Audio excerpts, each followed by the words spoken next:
ఓం శ్రీ సాయిరామ్. మనందరం షిరిడీ వెళ్తుంటాం.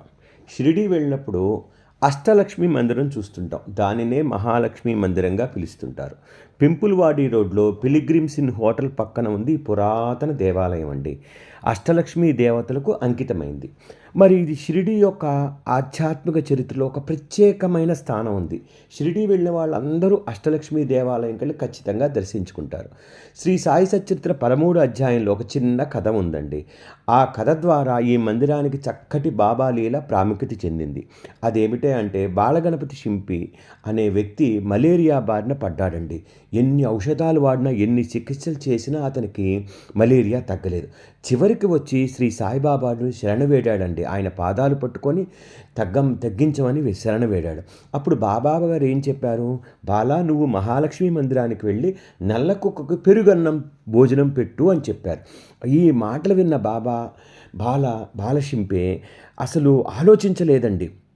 జరుగుతుందా లేదని ఒక ఆలోచన కూడా లేకుండా బాబాగారు చెప్పారు చెయ్యాలని చెప్పి అన్నం వండుకొని పెరుగు తీసుకొని ఆ అష్టలక్ష్మి దేవాలయం దగ్గరికి వెళ్ళాడు. అక్కడికి వెళ్ళగానే అక్కడ నల్లకుక్క తోక ఊపుతూ కనిపించిందండి.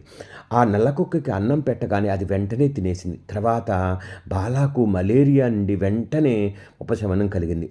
ఆ విధంగా ఈ దేవాలయానికి ఒక చక్కటి ప్రాముఖ్యత వచ్చింది. 1950లో అండి ఈ దేవాలయం మామూలుగా చెక్కలతో చేసిన స్తంభాలతో ఒక అందమైన పురాతన నిర్మాణం ఉండేదండి. ముఖ్యంగా మధ్యలో ఒక అష్టలక్ష్మి చిత్రపటం సింధూరంతో పోసి భక్తులు పూజించారు. తర్వాతేనండి ఈ విగ్రహాలన్నీ చేర్చబడినాయి. ఇప్పుడు దేవాలయంలో అయితే ఎడం వైపున నవగ్రహాలు మరియు ధుని కూడా ఉందండి. కుడివైపున 3 గదుల మందిర నిర్మాణం చేశారండి.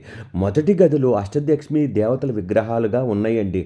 కింద ఇక్కడ 2 ఫలకాలు ఉన్నాయండి.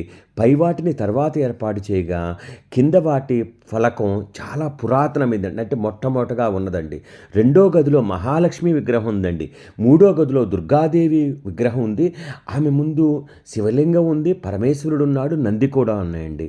అంతేకాకుండా మందిరం తూర్పు గోడ కానుకొని 7 రాళ్ళు సింధూరంతో పూసి ఉంచబడుతుంది. ఆ రాళ్ళు ఏంటో తెలుసా మీకు? 7 పవిత్ర నదులకు సంకేతం అండి. ఈ దేవాలయం ముఖ్యంగా ఆగస్టు 21న పునర్నిర్మాణం చేశారండి. అప్పటి నుంచి ఇప్పటికీ ఆ యొక్క ఆలయం యొక్క ప్రాముఖ్యతని కొనసాగిస్తున్నారండి. ఇప్పుడైతే ఈ ఆలయం కనుక చూస్తే మనం వెళ్ళగానే ఎదురుగా బాబాగారు కూడా దర్శనమిస్తున్నారండి. అచ్చు సమాధి మందిరంలో బాబాగారు ఎలా కొలువై కూర్చుంటారో అక్కడే అలానే ఉంటుందండి. చక్కగా బాబాగారి దర్శనం కూడా ఇక్కడ మనం పొద్దున్నే చేసుకోవచ్చండి. అష్టలక్ష్మి ఆలయంలో కూడా చక్కగా బాబాగారు దర్శనమిస్తున్నారు. కాసేపు అక్కడ ధ్యానం చేసుకోవచ్చు. ముఖ్యంగా మన తెలుగువారు ఎవరైనా వెళ్తే సప్తాహాలు, వ్రతాలు, పూజలు, విశేషాలన్నీ ఇక్కడ జరుపుకోవటానికి మందిరం వాళ్ళు చక్కగా అనుమతిస్తారండి. మనం అక్కడ కూర్చొని షిరిడీలో బాబా సన్నిధికి దగ్గరలో కూర్చొని మన కార్యక్రమాలన్నీ పూర్తి చేసుకోవచ్చండి. పల్లకి ఉత్సవం చేసేవాళ్ళు, ముఖ్యంగా వ్రతాలు చేసుకునేవాళ్ళు, నామసప్తాహాలు చేసుకునేవాళ్ళు, ఇలాంటి వారు అనేక మంది ఈ కార్యక్రమాలన్నీ అష్టలక్ష్మి మందిరంలో చేసుకోవటం విశేషంగా భావించవచ్చండి. ఈసారి షిరిడీ వెళ్తే ఖచ్చితంగా వెళ్తారని ఆశిస్తూ స్వస్తి. ఓం శ్రీ సాయిరామ్. ఓం శ్రీ సాయిరామ్. ఓం